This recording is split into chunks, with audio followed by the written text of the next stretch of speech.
तर ही दृश्य आपण पाहतोय बारामतीमध्ये सुनेत्रा पवार या आज उमेदवारी अर्ज दाखल करणार आहेत बारामती पोटनिवडणुकीसाठी। आणि तत्पूर्वी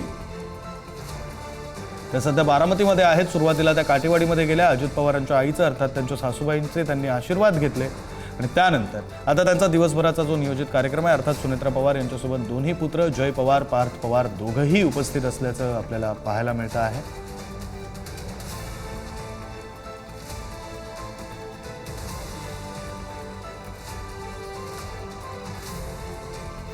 लाईव्ह दृश्य आपण पाहतोय बारामतीमधून। सुनेत्रा पवार या आज आपला उमेदवारी अर्ज बारामती पोटनिवडणुकीसाठी दाखल करणार आहेत। तत्पूर्वी त्यांनी अजित पवारांच्या आईच अर्थात त्यांच्या सासूबाईंचं आशीर्वाद घेतलेले आहेत आणि यावेळी आपण पाहू शकतो सुनेत्रा पवार यांच्यासोबत पार्थ पवार आहेत, जय पवार आहेत, त्यांच्या सुनबाई सुद्धा यावेळी उपस्थित आहेत।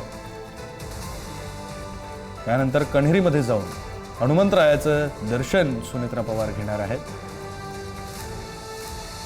त्यानंतर कार्यकर्त्यांचा एक मेळावा पार पडणार आहे, मात्र त्याआधी छत्रपती शिवरायांच्या पुतळ्याला पुष्पहार अर्पण केला जाईल आणि मग पदाधिकाऱ्यांचा एक मेळावा बारामतीमध्ये पार पडणार आहे। या मेळाव्याला सुनेत्रा पवार स्वतः संबोधित करणार आहेत, त्यामुळे त्या मेळाव्यामध्ये सुनेत्रा पवार काय बोलतात हेही पाहणं महत्त्वाचं असणार आहे। आणि दुपारी मग 12:30च्या सुमारास सुनेत्रा पवार या आपला उमेदवारी अर्ज बारामती विधानसभा पोटनिवडणुकीसाठी दाखल करतील। भाजपकडून चंद्रशेखर बावनकुळे उमेदवारी अर्ज दाखल करताना उपस्थित असणार आहेत।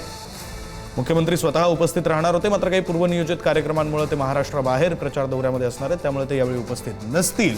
मात्र सुनेत्रा पवार या आज बारामती विधानसभा पोटनिवडणुकीसाठी आपला उमेदवारी अर्ज दाखल करणार आहेत। दरम्यान काँग्रेसकडून उमेदवारी जाहीर करण्यात आलेली आहे।